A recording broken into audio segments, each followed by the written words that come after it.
Hello everyone and welcome back to my channel. Today we're going to dive into a really interesting topic. The Galloway Lands residential development project, which is located to the south of the city of Fernie and adjacent to Fernie Alpine Resort. Now, if you're up to date on the latest news, you've probably heard that there's much debate about this project and opinion is divided on whether this is a good project where others aren't so sure. So in this video, I'm joined by Reto Barrington, and he's the President of Handshake Holdings Inc.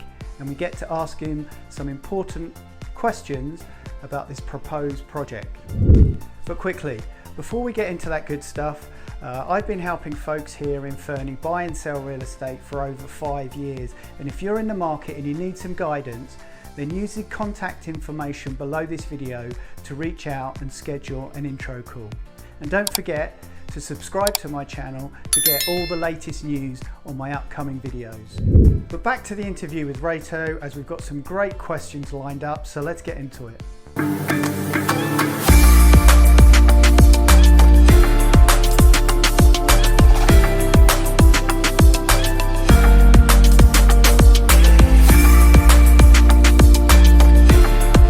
So, good morning, Reto.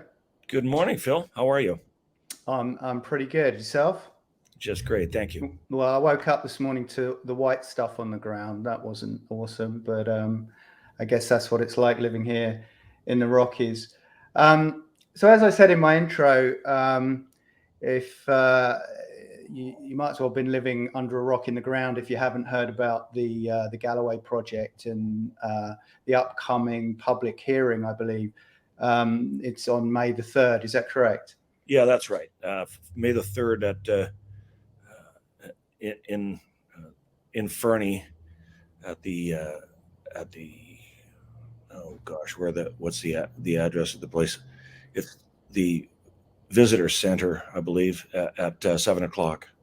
Yeah, I'll put all the information in the description below this video. Okay. Yeah, for people, and also if it's okay with you, I'll just add in your contact details if anyone wants to get hold of you to ask any questions. But like I said, if you haven't been living under a rock, you've heard about the Galloway project. But Reto, if you could just give a quick summary about and tell us about the proposed development and what it entails.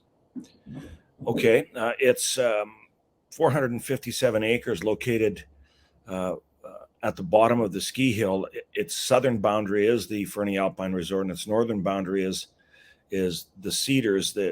The westerly boundary is Lizard Creek, or pardon me, the easterly boundary is Lizard Creek, about 1.6 kilometers of Lizard Creek. The land currently has a zoning that allows for up to probably 14 lots. It's large lot holding. There's actually 2 different kinds of zoning in it, but under the current situation, you could produce 14 lots. It has 3 legal accesses to it right now. One through the ski hill, one from the highway side, and one through the Cedars development to the north. The intention is to seek a rezoning, or that's what the application is, to seek a rezoning to allow for the development of the property that would at its beginnings separate the property essentially into 2 roughly equally sized parcels. One of those parcels would be a conservation parcel, which would contain all of the Lizard Creek corridor and all of the lands adjacent to the provincial park. And then the other parcel would be what we call the development parcel, and that would contain roughly a proposed 90 acreage lots on roughly 190 acres of land. So roughly 2-acre average size lots. Services would be provided by the Fernie Alpine Resort Utility Company, so all connected services for water and sewer and fire flow, and access would come from the main highway. There would be an emergency access provided to the ski hill as a result of the development, which currently doesn't exist, so that would be a very large benefit to them. And then with respect to the conservation parcel, it's our intention to transact that and get it into the hands of a conservation group some of whom we've been talking to, with the intention of having them be the stewards of that parcel in the future.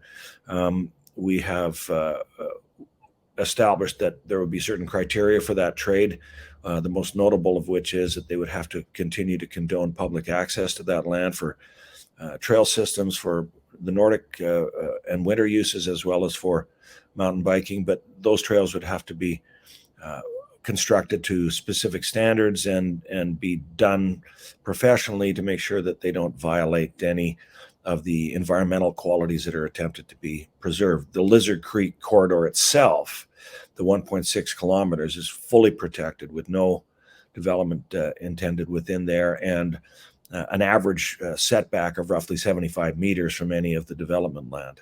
Okay. So that's roughly the... Yeah, no, that's a great summary. So, I mean, what consultations have you currently done with local residents and community groups in regards to this development? We've been in discussions with various groups for in excess of 2 years, and we had an application which we pulled late last spring in the interest of trying to solve some of the issues that had appeared in the original presentation. Most notably, we found a new access which eliminated a lot of the concerns about expressed by the ski hill community associations, called the Fernie Snow Valley Community Association, about increased traffic and construction traffic. So we completed an entire new transportation access plan. The original plan was intended to be septic fields and wells, and so we negotiated an arrangement with the Fernie Alpine Resort utility companies to connect to their services. We have been in extensive conversations with, obviously, with the ski hill, with the community association I named, with the Nordic Society. We've endeavored originally we endeavored to have conversations with the Elk River Alliance, with whom we've had correspondence, and Wildsight, with whom we attempted to have conversations in the original application. And we have attempted again to have conversations with First Nations. We did have meetings and correspondence with the Tobacco Plains Band of the Tanaha in the original application. Many of the recipients of referrals through the natural process are outside of our communication line. Would include Interior Health, BC Parks, the Regional District of East Kootenay also sends out referrals to the Ministry of Transportation and Infrastructure relating to roads. So all of that consultation has taken place, in most cases for an extended period of time, over 2 years. We have expressed our interest and desire and willingness to meet with anybody at any time. Oh, the Fernie Trails Alliance as well. Yeah. And then in addition to that, we just recently completed 2 open house days, which we hosted, one on a Thursday, March 30th, and the other one on Saturday, April 1st, to invite anybody from the public to come and speak with us. We had roughly 116 unique individuals show up. Unique in the sense that there were some people that showed up to both. So, but in terms of individuals, we had 116 people. We received 16 comments from that, and we continue to dialogue with people on direct questions through the internet, and people that wish to talk to me directly. No, that's fantastic. So you kind of asked my next question, and what I'm going to do is probably going to roll the next few questions into one. So, you mentioned some changes and adjustments that you'd made from consultations with people. That's fantastic. Anything else you can add in? But so 2 questions rolled into one. What economic benefits do you think this development will bring to the local area? And how would you respond to the concerns from local residents who may fear the development may have a negative impact on the quality of life in the local area? Well, the economic impact, we did do some analysis from a tax point of view. It's somewhat complicated, Phil, because the property's in the regional district, and so as a result, when you generically say the local area, you immediately get into a bit of a hornet's nest, because in the one case there's the city of Fernie, and on the other hand there's a regional district. Now the tax resources the tax advantages that would come from this development would benefit the regional district, and so the city has, in their referral, by the way, has expressed and continues to express an interest in expropriating the property, specifically for the purposes of complying with their aspirational thoughts in their official community plan, which see the land developed as resort expansion. So in other words, high density. So in other words, instead of 90 lots, if you follow the intention of the city of Fernie, you would end up with something that looks a lot like the density of the existing Fernie Alpine Resort. And I would guess that the land mass that we're talking about, 457, you'd end up with at least an equivalent number of homes to what you have planned at the ski hill, which would be 12 to 1,300 homes. That is a little bit in the weeds, but it explains what the issue is with the taxes. But the tax benefit for our plan we see is producing roughly an additional $1 million per year once the 90 lots are constructed to the regional district, which is a 26% increase in the tax revenues that are currently received from housing in the regional district area A. So right now, the Area A produces $3.8 million in revenue for its housing taxation base. And with the inclusion of the Galloway land as we propose it, that would be increased by roughly $1 million. So that's the economic benefit from a taxation point of view. And in addition to that, obviously, there's the collateral economic benefit of the actual development of the project itself, and what that might mean to restaurants, shops, trades, and so forth. Yeah. And then the second part of that, how have you kind of responded to the concerns of some of the local residents, because there are a percentage of people who vocally are opposed to this project? What are your kind of reaction and thoughts to that? Well, I think that there's again an interesting interplay between people's opinions. Let's just say there's three different cohorts. One, people that support it for whatever reason. And then on the opposition side, there's people who oppose it because they want it to be totally sterilized. And then there's people that oppose it because it isn't dense enough and we're not doing affordable housing. So on the opposition side, when they're opposing me, they sit in chairs beside each other at the hearings and clap at the presentations. But if we were to sort of separate it and say, what is their vision for the project, it's completely at other ends of the spectrum. The city, as I said, wants it to be high density. The environmental community wants it to be sterilized, but they collaborate with one another to provide opposition to us. The big issue, which I think everybody's missing here, is that this is private land, and as a result, the use of the word legacy is now popping up in the debate from the opposition, as if the presumption is that if the project is thwarted, then that is a great thing for the legacy of the local community. But that is somewhat lacking in critical thinking, because the land still is zoned for the use that it's currently zoned in. It's currently a logging parcel and could be logged again. And currently there's limited agreement for public access on the land, even though everybody uses it as if it's their backyard anyway.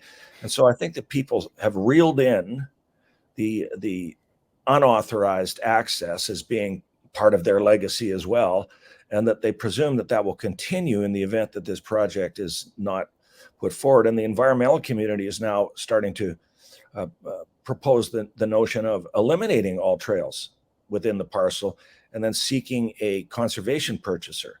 The problem with that, of course, is that the owner of the land doesn't want to sell it to a conservation group. And if the property is essentially sterilized through this process, and the value of the land is therefore diminished dramatically, then the landowner, who was the same landowner that donated all the land for the ski hill, ends up being the loser in this, while all the while attempting only to be a good participant in the local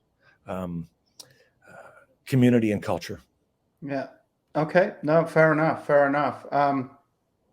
Yeah, I mean, there's a whole plethora of things that could be unpacked on a much lengthier conversation in that answer for sure.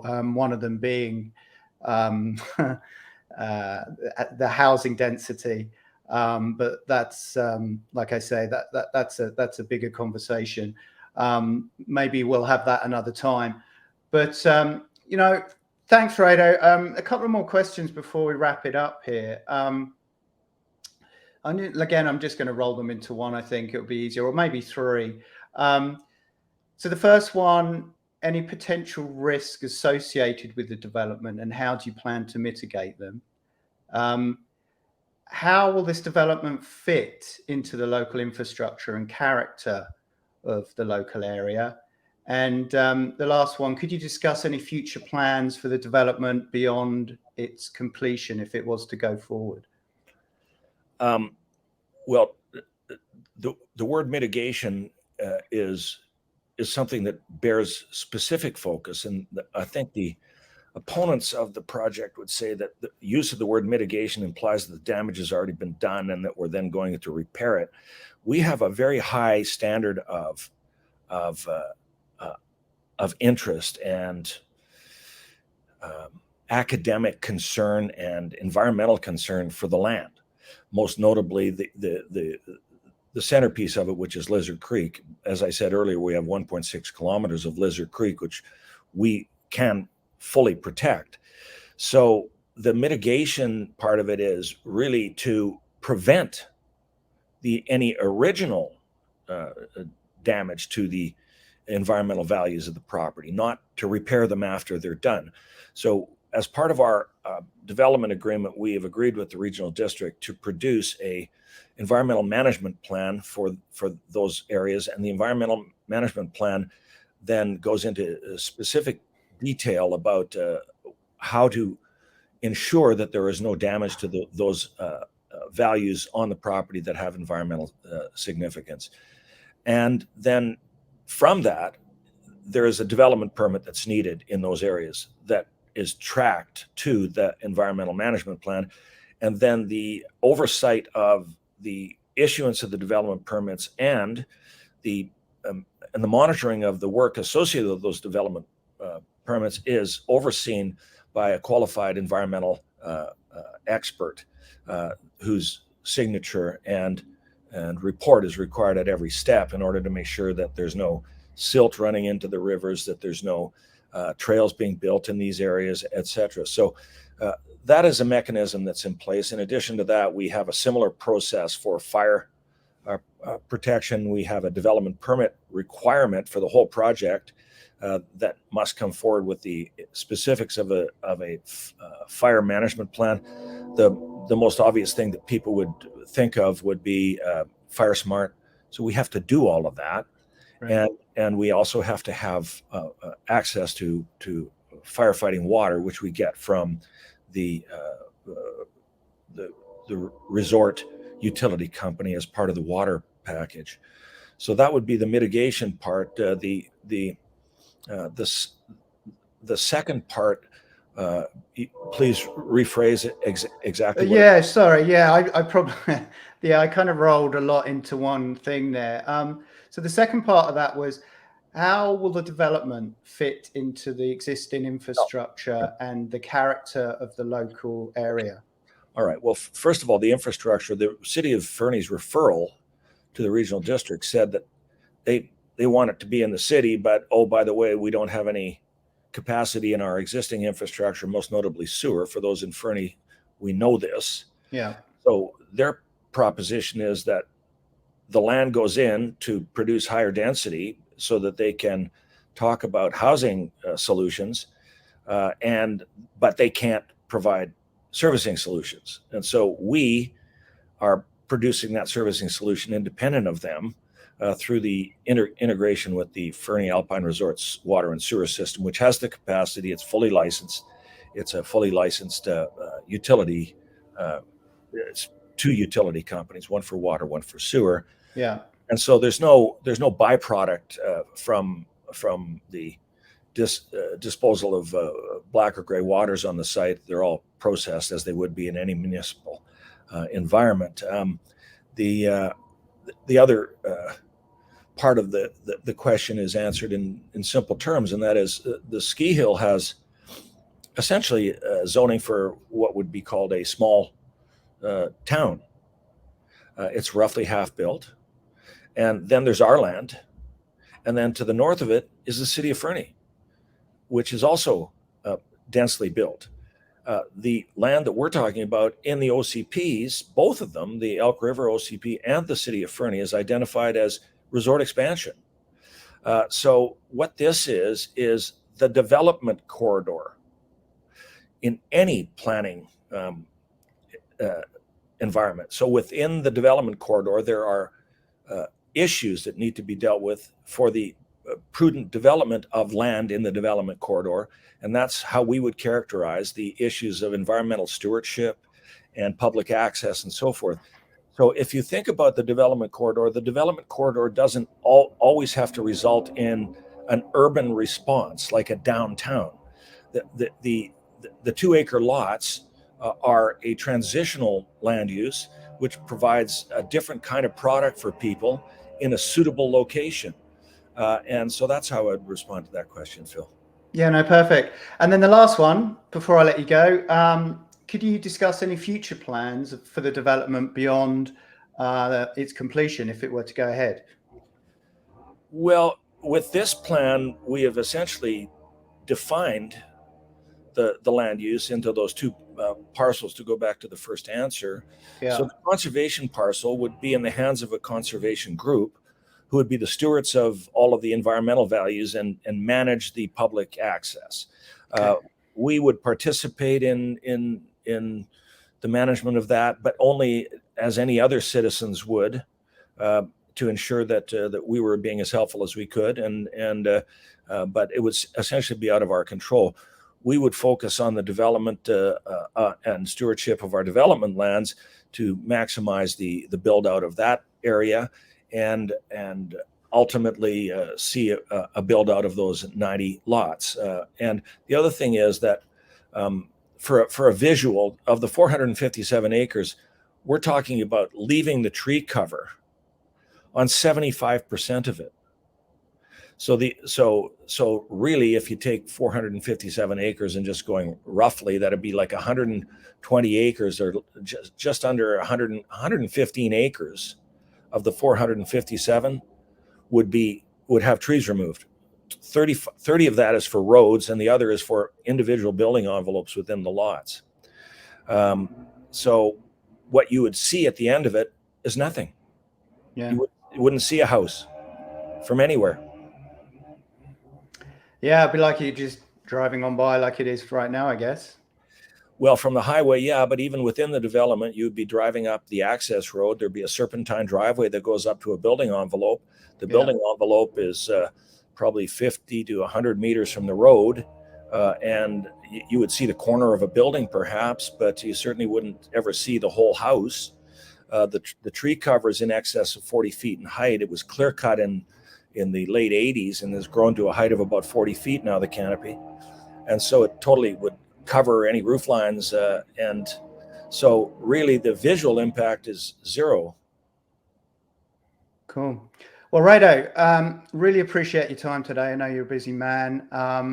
So I guess it's now down to the local people of Fernie to come out if they have strong opinions either way on this project on May the 3rd, to listen to the public hearing and to make their opinions known, whether it's for or against this project. So I guess we'll see how that looks. And what's the process after the hearing? Is it when's a decision actually made on whether this goes forward or not? Okay, the hearing is a panel. It's not an actual board meeting.